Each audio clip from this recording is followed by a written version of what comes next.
Just want to thank CrokinoleGameBoards.com for sponsoring this Crokinole Happy Hour series. They're a small, family-run operation, well known for their board making, but they always want to contribute back into the Crokinole community. They love doing that, so thank you to them. Please go check them out, CrokinoleGameBoards.com. Top of the line tournament boards and accessories. If you want to get into competitive crokinole, this is what all the top players use, are these boards right here. They run a great site, absolutely great customer service. It's just not going to you're not going to beat it. Very much into the crokinole community as well.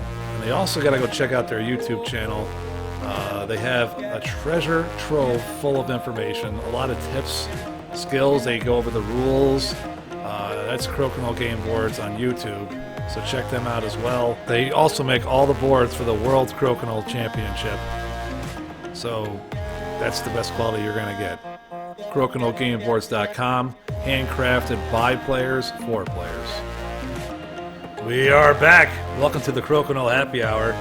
Tonight, we have an American powerhouse competitive crokineler on.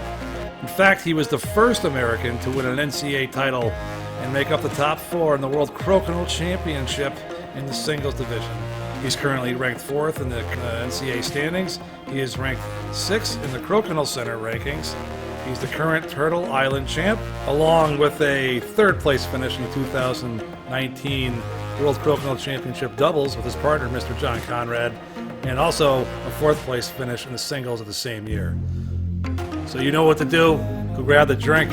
Come back and let's hang out with Mr. Connor Reinman. All right, thanks for joining into the Crokinole Happy Hour. I want to thank Connor Reinman for joining us. Connor, how you doing? Oh, it's a pleasure to come in and be with you. You know, I've been looking forward to hopefully doing one of these, and I'm glad it's coming together. Nice, man. Thanks for joining us, taking time out of your day. So, you know, it is a happy hour. So what did you bring for us to drink?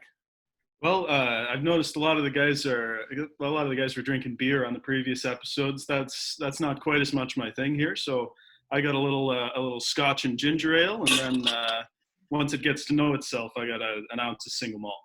Wow. What's the single malt? What is it?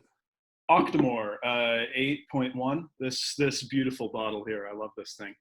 It's allegedly the peatiest Scotch single malt that there is. The peatiest, huh? Yeah. Well, you know, I'm not a Scotch drinker. I haven't really experienced a lot with them, but I know, you know, just speaking with you very shortly over a few messages back and forth, you were a Scotch drinker, so I went out and got some Glen Silvers. Oh, beautiful. And I don't know, I mean, it wasn't super expensive, but you know, we're gonna give it a shot. But right. Connor, thank you so much, man. Here's to you. Yeah, with Scotch, that's not bad. That's very smooth, actually. Mm. My one buddy, the Scotch I usually drink is J&B. It's a blended. It's a blend, right? Yeah, there you go. And we usually put that in when we brew beer. We make a drink with the grain water from the grains that, you know, you boil to make eventually beer. It's called wort after you steep the grains. But after you take those first runnings, you pour some Scotch in a coffee cup with a little bit of the sweet first running, and it's like the best hot liquor drink you'll ever have in your life, dude. And that's hard to do because drinking hot liquor is not ideal for sure. I mean, is the hot toddy can go incredibly high and incredibly low. You know, there's great variance with a drink like that. Yeah, I tried doing rum and this really good tea. We were playing softball and ice tournament, and I'm like, okay, it's gonna be very cold out there.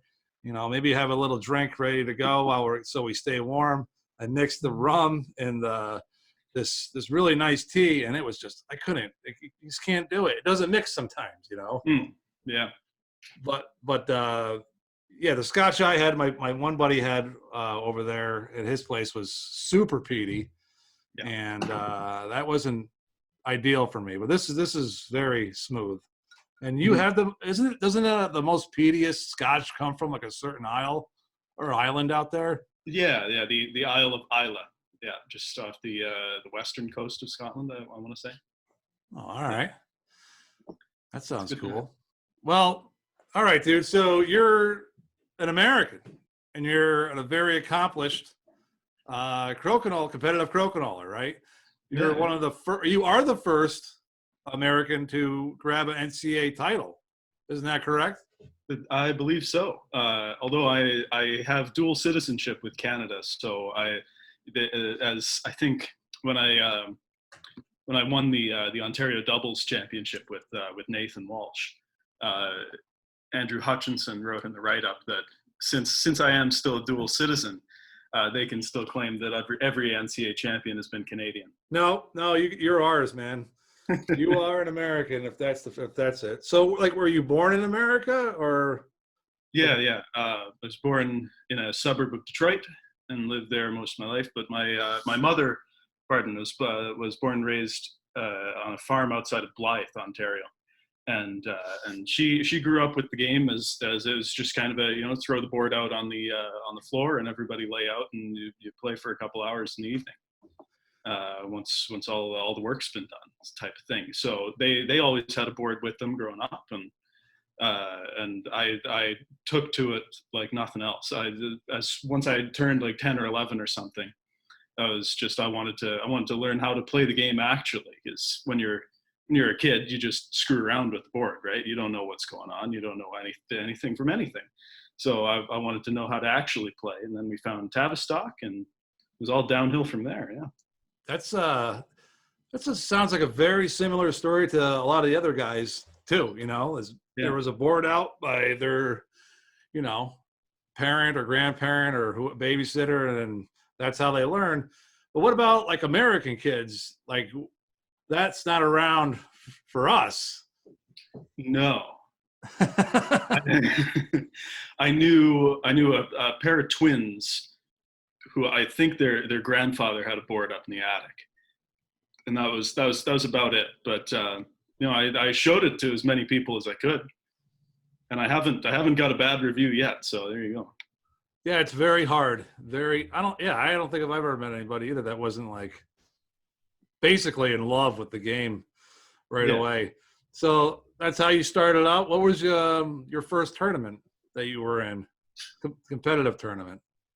Oh, well, I started off as just like Hutch. Actually, I started as a cues player.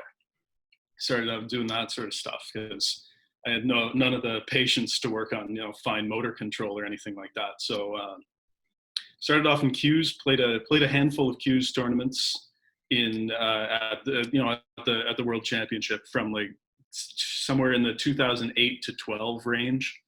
Bought my board at the 2012 World Championship.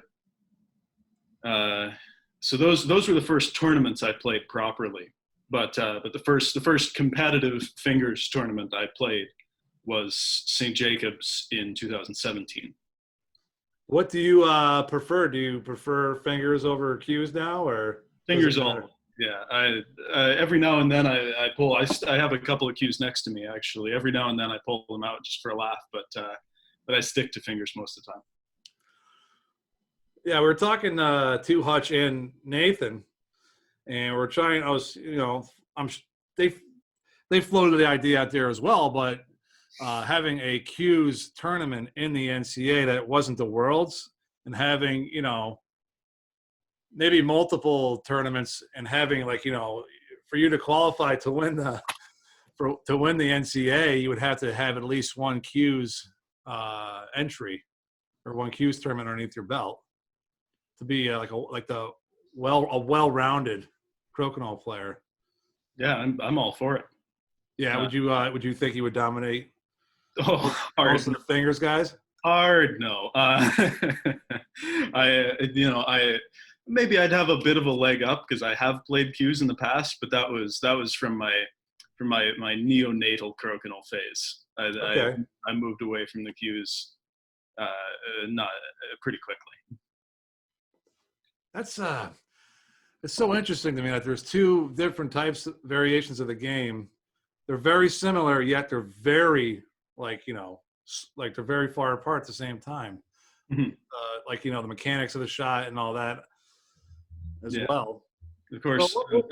what was your first, sorry, what were you going to say? Did I cut you Oh, off there? but yeah, there's a whole trough of differences between the two games. As people will say, it's easier to score a bunch of 20s perhaps in the Q's game.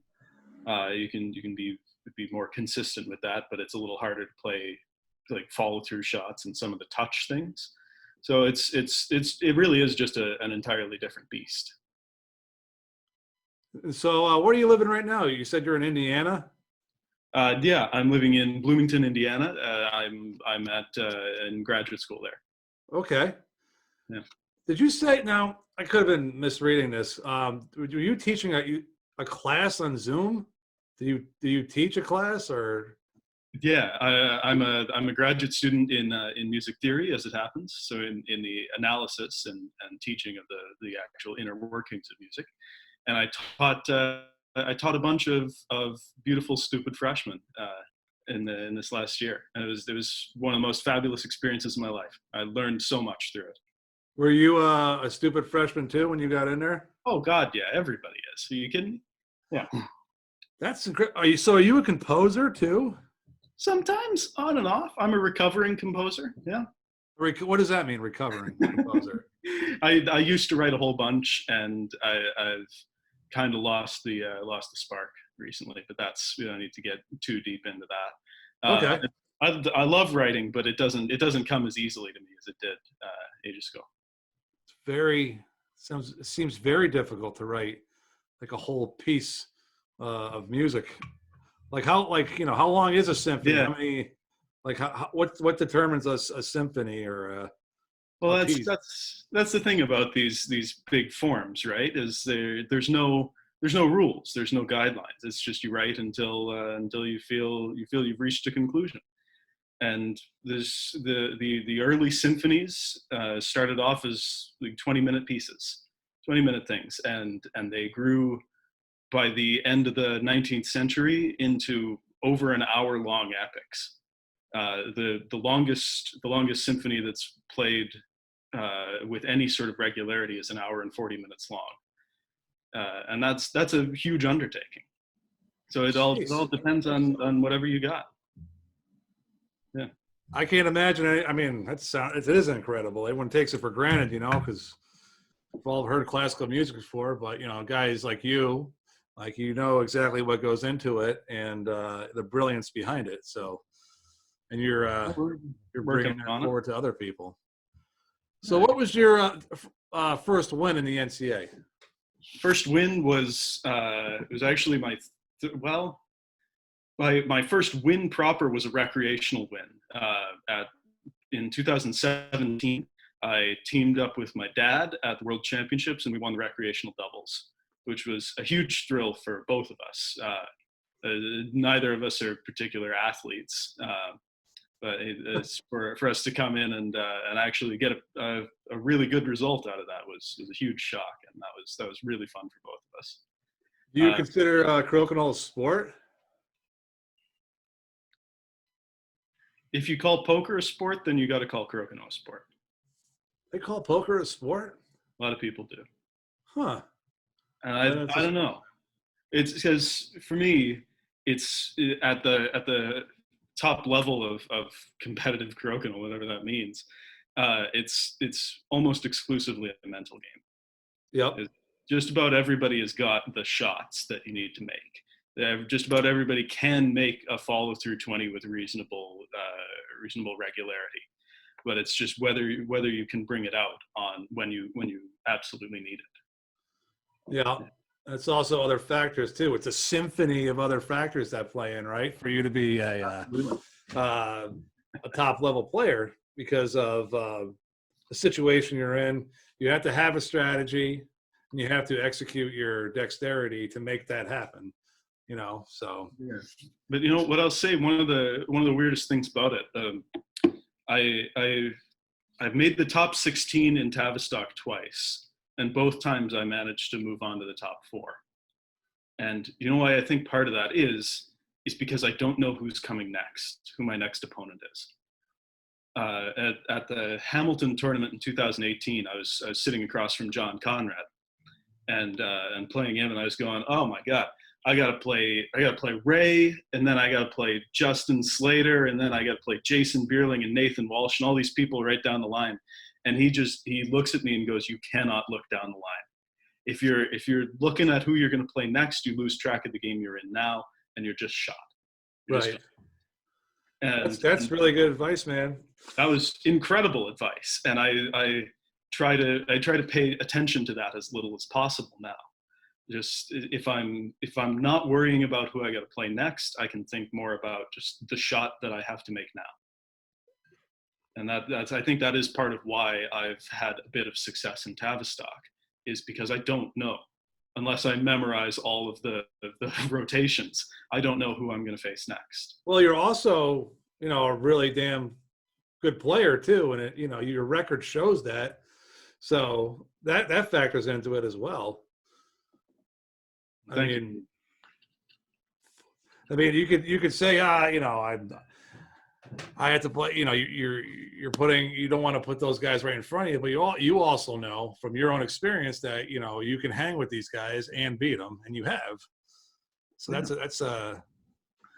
something to put in your pocket there. I don't know if I have beat Justin.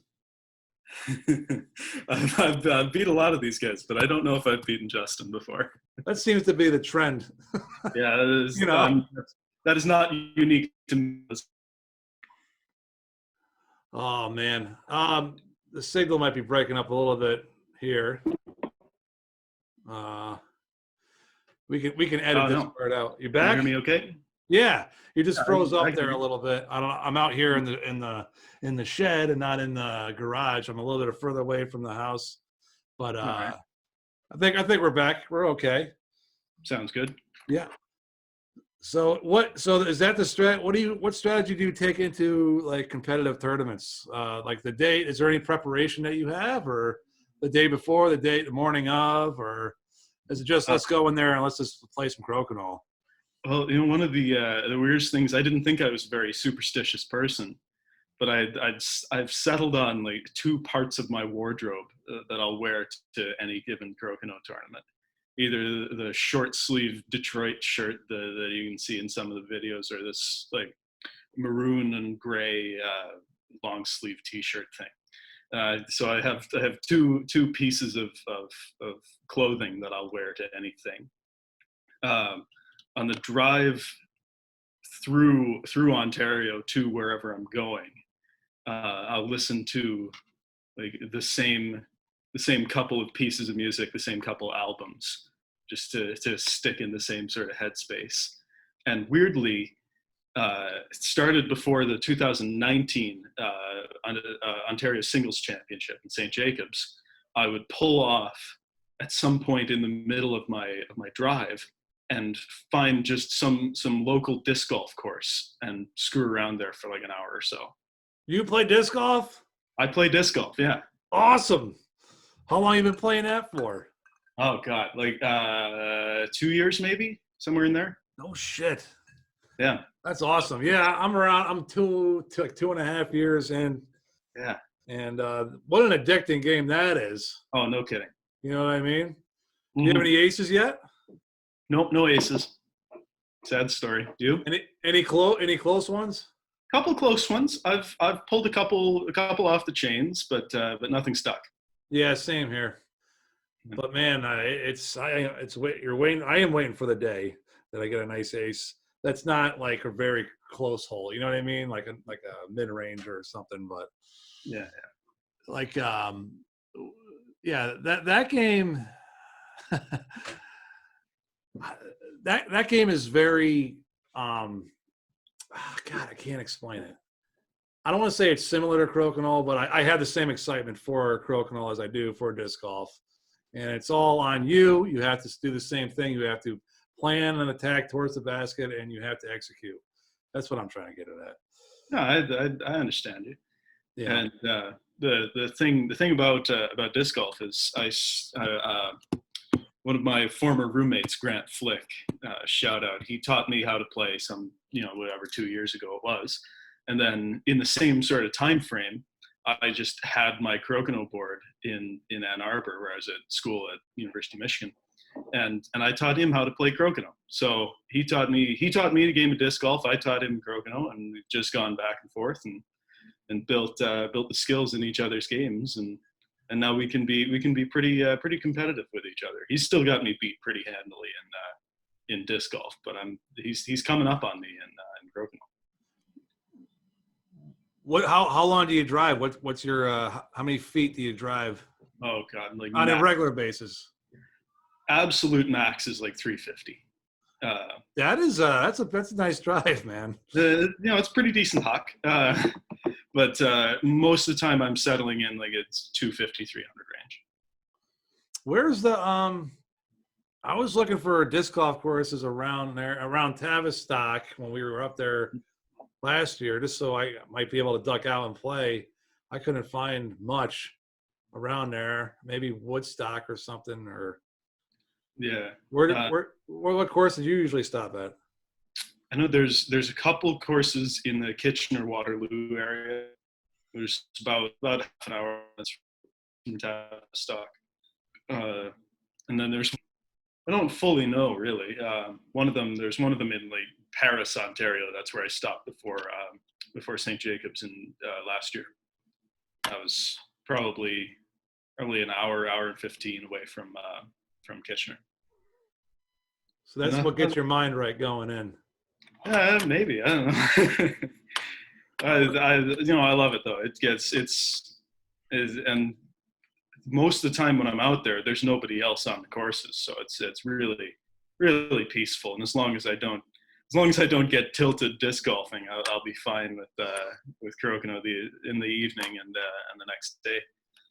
That's one of the reasons why I got a disc golf bag. I'm like, I'm not going to be one of those guys that gets one of those bags that has 50 discs in it or whatever. But, I had a book bag and I was doing fine with that. But then I saw a bag with a cooler into it, like it was built into it. And I'm like, I'll just get that, for the beers. And it was all over from that. So what do you belong to any crokinole club in the U.S. or in Canada, or do you just like play? Like, how do you keep your skills sharp in competitive play when you're not in tournaments? Well, I play when I can. Most of the time I just got the board set up wherever I'm living, and I'll take a couple of shots every now and then. But no, there isn't really an established club in Michigan or local to where I am. So not much I can do about that. You could start one. I could start one. Could definitely start one, but that's it's got to be a big grassroots effort. There's not much I can do just on my own. I got to introduce a bunch of people and get them to buy boards and all this sort of stuff.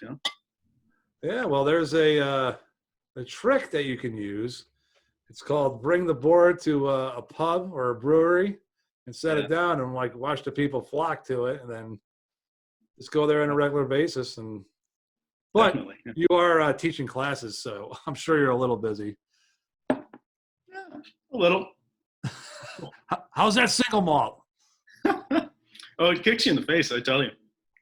This stuff is strong too. It's like, it's 59%, so it's officially in spicy meatball range. 59%. All right. Damn. That is up there, man. What else? So Turtle Island, you're the current Turtle Island champion. That's in a tournament in New York and the NCAA. How did walk us through that day? How did that day go for you? Did you stop any disc golf courses on the way there? Did I? How long of a drive was it? I did. I definitely did. I stopped at like a college course outside of Waterloo, and I promptly on the second hole threw my buzz into a lake. I was so sad. Really? Yeah, that was brutal. But was a pretty accurate disc too. You must have been like standing on a hill or something. Oh, I was behind a tree. I was going patent pending. It was a bad idea the whole time. What was I saying? Turtle Island. So the actual Dale Henry and the Tuscarora Nation that presents that tournament, they run it so well. It's absolutely absurd. It's of all the tournaments that I've been to, it's one of the best. Absolutely one of the best. And Dale Dr. Henry is just the nicest guy you could ever hope to meet in the game. Just an absolute saint. And the day it's structured in a sort of hybrid of the standard NCAA format and then the Tavistock format, where you throw all the competitive players into one big pool, play 10 randomized games. Okay. And then you split up into the afternoon structure of the standard NCAA tournament. Okay. That's the idea. And that 10-game round robin started off so badly. I got like a 6 to start off, and then it was a couple of 4s, and I think Nathan Walsh beat me 7-1. Andrew Hutchinson beat me 8-0. And I just like 5 games in, I was so down, and I had to step away for a bit. And then thankfully I ran into a couple maybe easier games, and I built up a bit of momentum. Managed to qualify like 4th or 5th for the second round, and in the second round I felt pretty good. Jeremy Tracy, who we seem to always have really good and really tight games. We played where our game was like he won both of his hammer rounds by scoring perfect rounds. And then he just kind of didn't have it in the other 2 rounds, so we split 4-4. That was the weirdest game we played. Huh. And I got ahead and kept getting some decent results. Just kind of kept getting 6s and stuff. I wasn't making 8s happen really, but I wasn't taking less than 4s. And I made it into the playoffs. And that's kind of the goal. Is if you make it into the top 4, you're good to go. Everything beyond there. Do you feel like accomplished? Like, all right, like I'm in the top 4, or? Oh yeah, absolutely. Top 4 is that's the goal. That's the gold standard. And I was coming up against Ray Bierling in that semifinal, and I knew I've had a couple good results against Ray the last few times we played, and I got ahead and I won a couple of rounds and I managed to get through him into the final. And I was coming into the final against Andrew, and Andrew and I drove in together with I think Nathan and his mother, and that was the. You guys all played disc golf, all 4 of you? No. I played disc golf the day before. Oh. I drove in. I drove in on the Friday and came in for the tournament on Saturday. All right, so it's you and Hutch in the finals, and you lost to him 8-0 in the previous. Did that affect you at all, or was that in your head, or were you like, you know what, I'm rolling right now? Well, it was certainly in my head where I was thinking if there's anybody who seemed to have had my number recently, it's Andrew. And the thing about it is I was coming off that semifinals loss in the World Championships to Darren Carr. That was the last competitive Crokinole I had played before that. Wow. That loss sucked. Why? Why did that particular loss suck? Well, best of 3 games format. First game I just had nothing and he beat me 6-0. Second game I think I got him 6-2. And in the third game I went up 4-0 in the race to 5 points. I was up 4-0. I just needed 1 point in either of the next 2 rounds, and I'm into the world final. Oh. And I get the right to lose to Justin. And I lost the next 3 rounds in the match. I had several opportunities in that match to win, and I just couldn't pull it out. Were you looking ahead, like John Conrad told you not to do? I don't know. I just think and somebody afterwards commented that from the side of the board that I played games 1 and 3, He said that I never looked comfortable on that side of the board. That I looked fine from in game 2 from that side of the board, but I never looked right on the left. Huh. That's interesting. It's really weird. Really weird. And it had happened then, I think 3 times in 2 elimination games at the World Championships, where I had a 4-0 lead in a game, and the opponent clawed it back to 4-4. Once I held on, but the other 2 times I lost the game. And so I was thinking, how am I going to hold myself together if I have a lead, if I build a lead? And I did. I managed to get in front a little bit, and won a few rounds, and just I don't know. I don't even really remember what happened in the last couple of rounds. I think there was some goof or something, but I barely had enough in that last round too. That was wild. During that match, what was like your strengths? Like what shots were your strengths and what shots were your like weaknesses? Were you making a particular shot more often, and then what was killing you?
There was a couple takeouts that I missed, but the weirdest thing about it was the open 20s. When I missed open 20s, they tended to miss long of the hole from my perspective. So I was leaving just follow throughs for my opponents in the semifinal and the final, and they both of them left me a couple good hangers. And the hangers were probably my best aspect in that match. I was, if not, I don't know the actual numbers, but if I wasn't accurate, like 100% accurate, I was darn close to it. The hangers, and that's kind of uncharacteristic for me. I've been known to miss a few of them. What, hangers? Mm-hmm. That's my Achilles heel, I think. Like the simplest one too. Oh yeah. Like a beginner could make, and I screw it up somehow, but then I can make a more difficult shot like without even thinking about it. It's Yeah, insane. that's just how she goes. That's right, man. Yeah, it's amazing. Like playing in a tournament all day. I only played in, I don't know, let's see, four competitive tournaments. Three of them were NCAA, and one was my tournament, the U.S. Open last year. That was my first competitive tournament. Yeah, And if you play all day, it's amazing how dialed in you are by the end of the day compared to the beginning of the day. Like you can at the end of the day, you can you're going to make a follow through 20 from like the 15 ring or even into the 10. You just know you're just so dialed in with your finger. It's incredible. You know what I mean? And then I think it works against you too with your opponent as well if you're deep into the day. yeah.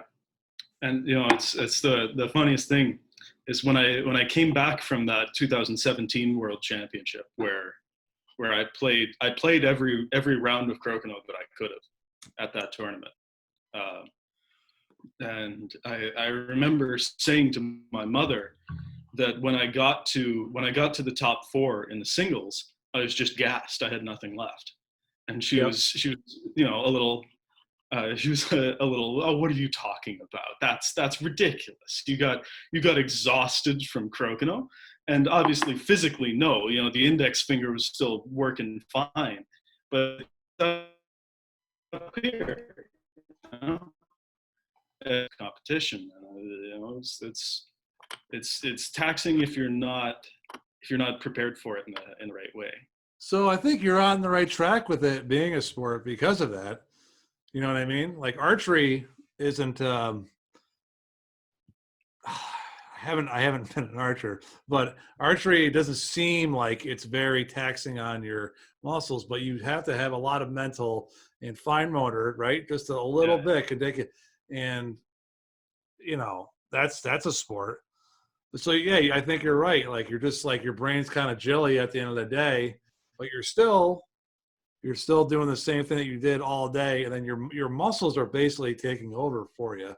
You know what I mean? Like you kind of know what you want to do, and then I just think it's incredible. I wish a lot of people could experience it. Yeah. So I mean, like this, I'm sick of talking about coronavirus, but like I have to bring it up. What do you think? I got to get your opinion. Is things going to change in the competitive world and the tournaments, and even for my club? Like I don't know what's going to happen. I might lose like half my guys because of them being cautious or whatever the case may be. We might lose our establishment that we meet at too. What do you think is in the works for the Worlds? I don't know. I just haven't a clue. I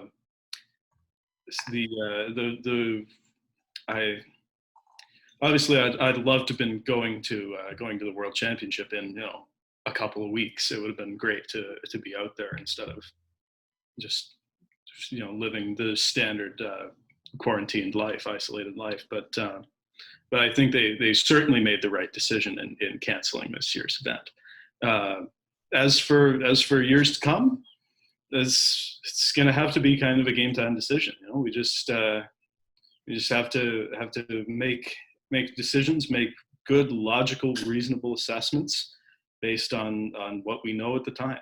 And if that means that we have to cap if that means we have to cap entries to the World Championship at 80 so that we can maintain social distancing while playing, then so be it. Social distancing as in tables next to each other, or yeah, as like the tables have to be 6, 7, 8 feet apart. Yeah, but you're still playing 1-on-1 or 2-on-2 against people against a 30. Yeah, you don't know. Yeah, there's a hard riddle to solve. That's for damn sure. No kidding. With Crokinole, unless we want to have like a 5-foot border or something, which would be interesting, but it wouldn't be Crokinole as we know it. But it's what Andrew and Nathan said in their Crokinole conversation. Whenever that came out, I don't remember. as this is the time for us to consider the crazy suggestions. So Yep. we gotta get creative. That's as simple as it gets. Man. All right. So did you win the Ontario doubles with Conrad? Or did you No, I won the Ontario doubles with Nathan. Nathan, that's who it was. Yeah. That's a pretty good partner to have, wouldn't you say? Oh, no doubt.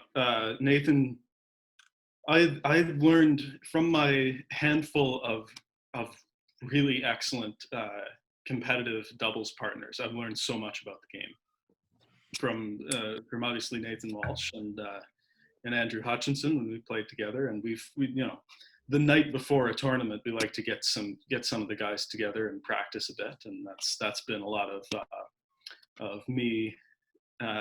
Well, when I'm there, but like Nathan, Andrew, and Jason Bierling, we've got together a whole bunch. And from the two of them, from Nathan and Andrew, and also especially from John Conrad, I've learned just so much about the game from them. Anything that sticks out that you could pass on to anybody? Well, what strategy or frame of mind that you have to be in when you're playing doubles? Well, yeah, and as for specifically doubles play. I would think so. I mean, or did you learn singles through them too? Well, I thought you were saying that you learned a lot about the doubles while you were partnered with those guys.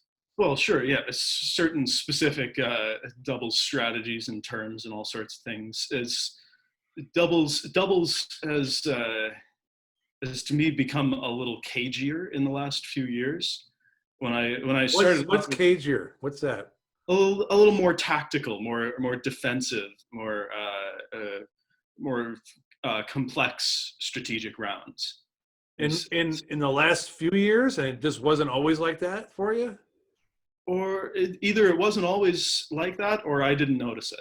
It's entirely possible that I was just completely oblivious in my first couple of years in the game. Whereas just, I'm playing against all these legendary players that I've watched on the internet and tried to figure out and understand their games. And I just didn't absorb anything about strategy.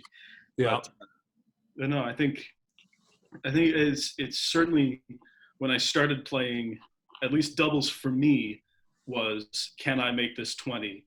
Yes, I'm going to try to make this 20. Right. Whereas now I'm playing the percentages more. Whereas it's, is this, which of these three shots that I could consider here are more likely to increase our advantage? I like, like we first started, I actually I had some videos on the YouTube channel when our first league, and I like looking back at them sometimes because we were pretty bad, you know what I mean, and then B is that the strategies, like if you looked at us playing now over after 4 or 5 different leagues that we had, when we're a doubles club, we have a singles tournament once a year, but we're a doubles club, but everyone was attacking the center. Like it was, and then looking back and I'm like, why would you do that? Like when there is so many more discs left to play and you're up and you want to be, I think the best shot for me, what gives me a lot of gratification is leaving a good leave for the guy on my left, a tough leave for the guy on my left to make. You know what I mean? Like that's what gives me instead of like a ridiculous ricochet 20 or something. Like I like going behind a post or something and just screwing the next guy over. Yeah. That's just gets my jollies off. And it's like, imagine you got a disc sitting right in front of you, right over hanging over the 20 hole in doubles, where it would be a perfect hanger opportunity for your partner. But for you, you're left with, you got three opportunities, 3 chances. You can go for a follow through 20, try to hit it dead center and move straight forward. Or you can miss off to the left and go off toward the player who's going next, or off to the right and go to the player who just shot. Right. In doubles, I think sure if you need that 20, then you say, yeah, let's go for let's just go for the follow through. If not, let's opt for going off to the right to the player toward the player who just shot to minimize opportunities for the next guy. There's a whole bunch of things that you start to think about, like missing what's the good miss off of this shot. And that's why I'm a doubles guy. You know what I mean? Like I've been asking everybody too what they prefer, and if they say singles, I have something to say about it. I'm like, well, I think this doubles is just so much more complex in the game. I just like the way you have to think in doubles. You know what I mean? Definitely. I think there's another layer of like awesomeness to it, if that makes sense. It's a great game, and I love doubles. But I think if I want to say that I've beaten such and such great player, as I want to say that I've beaten them in singles competition. I want to say that I beat Justin Slater in such and such final rather than I beat Fred and Justin Slater in such and such final. There's perhaps a little more prestige to the singles game. Who knows? I don't know. There is, but with going head, there's only a certain way. There's more of a simplistic way of looking at singles than there is doubles. You know what I mean? But you're right. You're beating that guy across the table, and that's it. You're not, your partner's not saving you, and your partner's not beating you. Yep. Right? I get it, for sure. So partnering with John Conrad, that's pretty cool, huh? Yeah, I love John. John's the best, and it's those two World Doubles Championships were a little bizarre, because it felt like in both of those years, one of us wasn't quite on top of his game. Okay. I know for a fact I was shooting terrible in 2018 because I didn't sleep well the previous night. I didn't sleep well at all, so I was groggy and miserable in the next morning. And I don't think either of us really had our best game on last year. But so look out for when both of us are shooting well in some coming year. That could be something fearsome. John has been not only incredibly resourceful to me in the game of Crokinole, but he's also been incredibly friendly and receiving, and always willing to just reach out and talk. And that extends to almost all of the Crokinole community.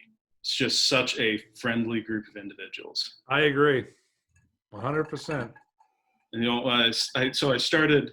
The first thing I actually did interacting with competitive Crokinole was doing commentary on some of Nathan's videos, on some of the Crokinole Center videos. Yeah, that's right. Yeah.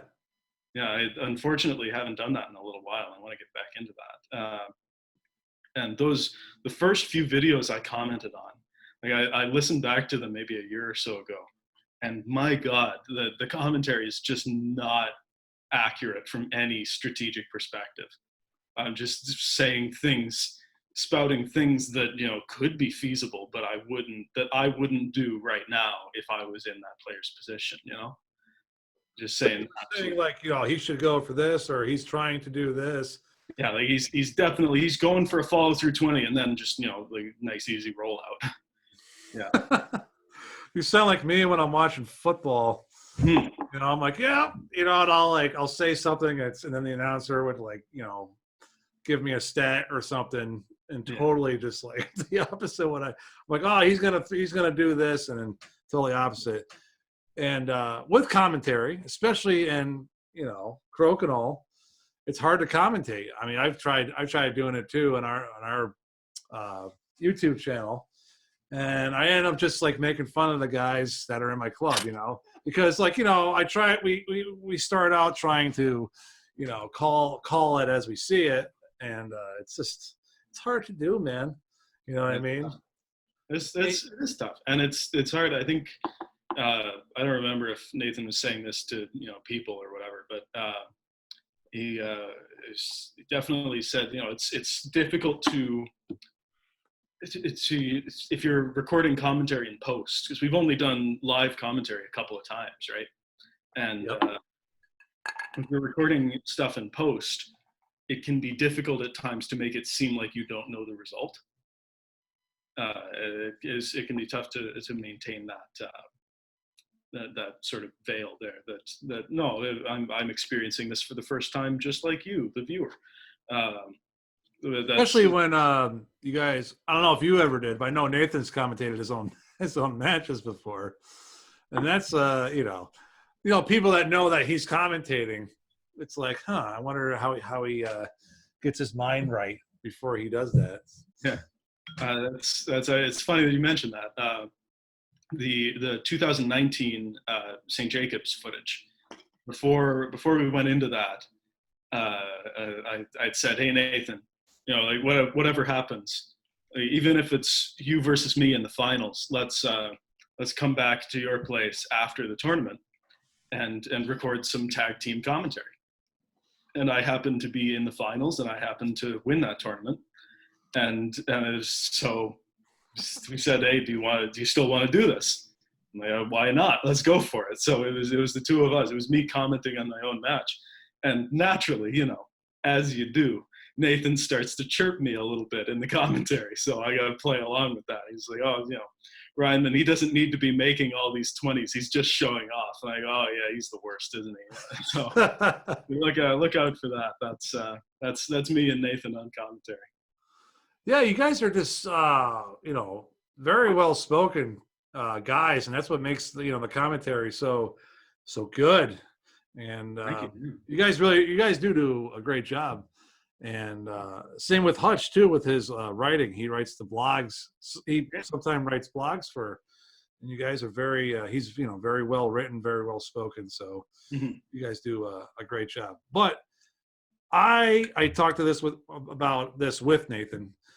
I suggest that he do live commentary at the matches. If he's in it, obviously, and if you're there, maybe you could swap in. What are your feelings on doing it at the event? The issue with doing it at the event isn't one of desire. I think if it was feasible and if I could be there, I would happily give live commentary on any sort of match. But I think the issue of it is of logistics. Is I wouldn't want to be doing it I wouldn't want to be giving live commentary in the same room as the people who are playing. I wouldn't want to be doing it in a place where what I'm saying could affect the match. It's meant to be between these two players, right? Or these four players if it's a doubles match. And I don't want to be influencing that from the outside. So it would have to be some kind of live feed to a nearby room, and that's why recording from the scorekeeper's box, as we did in Tavistock a couple of times, I thought that was reasonably effective. What about UFC though, especially now? You could those guys can hear the commentators are right next to the ring, and especially now with no crowd, Ultimate Fighting Championship. Yeah, I'm with you. They have to they hear all that too. You know what I mean? Mm-hmm. I think it might. I know if everybody's quiet, yeah, it might be a little awkward for you, the commentator, as well as it for the players. But I think that's. I think it would need a lot of people to agree to it. If you got some guy. Man, hey, if this is the tournament, okay. And everyone, you let people aware. If you make to the finals, you're going to be on Nathan's, YouTube. You're going to be commentated on. I told him to interview everybody before and after. You guys are too nice to everybody. Like that's got to be the deal because that promotes the game. Mm-hmm. And maybe if it's like if you and Jeremy meet in the finals somewhere, I don't think either of you would have much opposition to live in the room Vince McMahon style commentary. I don't think that'd be any issue. God, man, that's the nectar of the whole experience. You know what I mean? Get all So the people, like the people will be laughing or whatever, and then the players have to like block that out and perform. Even if they mhm. don't want to interact or whatever, like this, okay, like this is another level of stress that I have to deal with to become a champion of this tournament. Yeah, I think part of the thing is that it's not any sort of standard right now. That's the only live commentary that's been done has been at Tavistock with half-inch plexiglass between the commentators and players. Yeah. So it's if we're gonna get to that point where we're doing Crokinole SmackDown. Uh, It's not. It's not. You know what? You guys can do it like how you guys been doing it, very eloquently and very, just talking like you. yeah, poised and all that, but it's my point is that it's got to come gradually. I don't think we'll be able to go from pretty still and pretty calm in the space to live commentary and people talking on in the background and discussing. Like, I wouldn't want to imagine it right now, just to have some people actively talking about what's going on in the match that I'm playing. Like, imagine that you make a shot that's it's like slightly below average goodness, and then you got people in the background that are going, oh, that's a terrible shot. He missed that one, and now that's a momentum swing away to his opponent. Yeah, well, I mean, that's the thing though. Like that's the pressure you get, and you're Yeah, that's playing. that's what's happening, but maybe not everybody wants to be told that to their face right now. And Right. Yeah. I think So, it's I reasonable mean, to happen in a couple of years, but it's gonna take some time to get to that point. Is all I'm saying. okay. Yeah, I don't think that's gonna happen tomorrow, but I'd love to see No, but that. what's the next step then? What's the gradual next step to that? I think a reasonable next step is wire a live feed into a nearby room, into the friggin' broom closet where Nathan or I could just stand around and say and talk about what's going on and record live reactions. Smoke cigars and drink scotch, and the other, yeah, Exactly. Yeah. Light up some Cubans. Yeah. Yeah. yeah.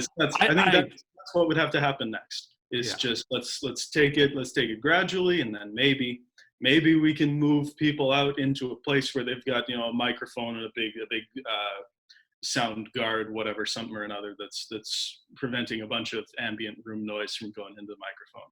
But you don't. So you want it kind of like golf, right? Like you don't want it like you can't hear like the golfers can't hear the commentary on the match. I think that's how it would have to start at least. And on the spectrum from MMA commentary to golf commentary, it'd probably be closer to golf. Sure. Right. Yeah. And yeah, that's probably the way you'd want to do it regardless. But I like I don't know. I think the commentary, the person that's doing the commentary should be in the atmosphere of the tournament. But it's a work in progress. And when the ESPN the Ocho comes to knocking, we'll find out, right? Oh yeah, yeah. When they rock on, when they wake up to the glory of the world's greatest game. How is that not on there? I was talking to Nathan about it. Like, how is that not on the Ocho yet? It At least the feel, worlds. At least the worlds. Yeah, You know? I don't know. That's something that is totally watchable. I'd rather watch that than although I like playing cornhole, it's not a great spectator sport. Yeah, Unless you're up next on the boards and you're playing somebody, but Mhm. Yeah. So, Like I love pool. I love cue sports, all them. do But you? I'm the first to admit that it's not always the most engaging television program. I played this guy who worked with us. He was from Turkey. He taught me how to play straight pool with there's no holes. There's it's 3-ball, and you gotta bank two. You have to bank 2 rails and then hit the neutral ball. Did you ever play that before? Hardest game I ever played. Yeah. Crazy, isn't it? Yeah. Are you a fan? How often do you play that? That's particularly, I haven't played in 3-4 years. Uh, I used to there used to be a huge pool hall at the University of Michigan. Unfortunately, they've turned it into something or another. I don't know, after the renovation. But they used to offer from 11 a.m. to 3 p.m. every weekday. Students would get free pool. They'd just come down and play as much as they wanted in those 4 hours. So every now and again, I'd have an easy day, and I would haul my cue on down, and I would just sit. I would walk around the diamond tables and the one big snooker table and just play for 4 hours and then leave. That's a game I want to play. Is snooker. So Have you good. played a round of snooker before? I've played so much. That's my favorite game. Ronnie the Rocket. You ever watch him play? 5 minutes, 20 seconds. You kidding me? That's 1,000 century breaks. He's the greatest player to ever pick up a cue. He is, dude. He is. That game fascinates me, man. It's got to be so hard. So I never played a snooker table before. What's the width compared to our American, tables, 9-footers? Yeah. So the table that I played on was 10 foot by 5 foot. Of course, the standard snooker table is 12 foot by 6. So huge. It's huge table. And what in God's name was I about to say? I have no idea. The balls are slightly smaller. I think standard pool balls are 2 1/4 inches. These are 2 1/8 or 2 1/16 inch across. And then the pockets are narrower as well, correspondingly, but they are also rounded out. So where your standard like flat line angled jaws, they'll, if you hit a ball into it, it'll catch and drop. If you hit a ball into these rounded out jaws, it'll rock around and spit back out. You got to be really, really precise. So you got to sink it. You got to swish it, right? You got to nail it just about. Or you have to, if you're hitting it at pace, if you're hitting it with any sort of power, it's got to be darn accurate. Yep.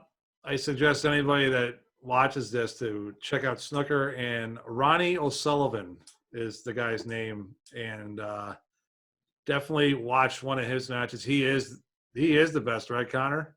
Oh yeah, absolutely. I mean, that's just, you have to hit red color, and now obviously you probably didn't have a ref there, right? So you guys had whoever you're playing with had to spot the ball. Who spots the ball? Your opponent? No, whoever's not at the table would spot the colors. Does he have white gloves on to wipe off the? No. So if I'm playing with my friend, if he's at the table knocking balls in, then I'm the one who's pulling the black out and putting it back on the spot. Yeah. How long does a game run? Like, are you guys that good? Like how? Oh no, we were terrible, but it was always fun. Right. Yeah, it's usually in the like half an hour range for frame. Nice, man. You ever play this game right here? Bumper pool? No, never played bumper pool. Always wanted to though. Come on, man, dude. That's a great game. That's a game. It's a game of defense. It's all defense. Good. And there's an octagon table like this one. This is a cover. There's a this is a poker top. I lift this up. There's the bumpers and stuff. That's a game that you should play, man. Well, I guess I just got to get out there for the U.S. Open in 2021. Yeah. So back to that. You are a free agent for doubles, right? And pretty much, right? Although, but here's the thing, dude. Like Andrew Hutchinson said that he's a free agent as well. Why don't you guys just team up as like a powerhouse team usually? Well, we teamed up for the 2018 Ontario on a consistent basis. Well, the issue is with the World Championships, and Andrew usually plays Q's doubles, right? Yep. That's with a good friend of his. So he's generally unavailable for competitive doubles, fingers doubles in Tavistock. So I've had to look elsewhere. I think especially in the last year, Andrew has been almost a lock for top 4 at tournaments. Just looking at the numbers, he's more often in the top 4 than out of it. So He's on fire. Yeah, he is. He really is. If I was able to team up with him, that'd be amazing. Yeah. So I know he said he was probably going to ask you to come down for the U.S. Open. You had something going on this year. Yeah, I was teaching and all that sort of stuff. Right. But dude, if you want to come down next year when we have it, if we have it, which I'm pretty sure, we'll do something. We're hopeful. Great. There's like 4 or 5 amazing disc golf courses around here. Beauty. And within not even one is 5 minutes away from here. Oh, that's great. There's 2 that are like 20 minutes away, and they are top notch. One's rated number 1 in New York. Nice. 36 holes. Beautiful. And by the way, the U.S. Open tournament is a great crokinole tournament to go to. Suggest anybody that's near here or that wants to play. And it's a very competitive tournament too. We got the Beerlings there, right? We got Jeremy. We're going to have his son Hutch, and a bunch of other, really top ranked players, along with, our guys and a bunch of people that were coming in around the New York area, waiting for their first real taste of high level crokinole. Yeah, man. It's all the stories I heard from Hutch and Jason and Ray and all them. It sounded like it was just such a great time. I really want to go. We love to have you for sure. But dude, Connor, thank you so much for taking time out of your day and doing this with us. Excuse me. And thanks so much, man. It was a pleasure. Cheers.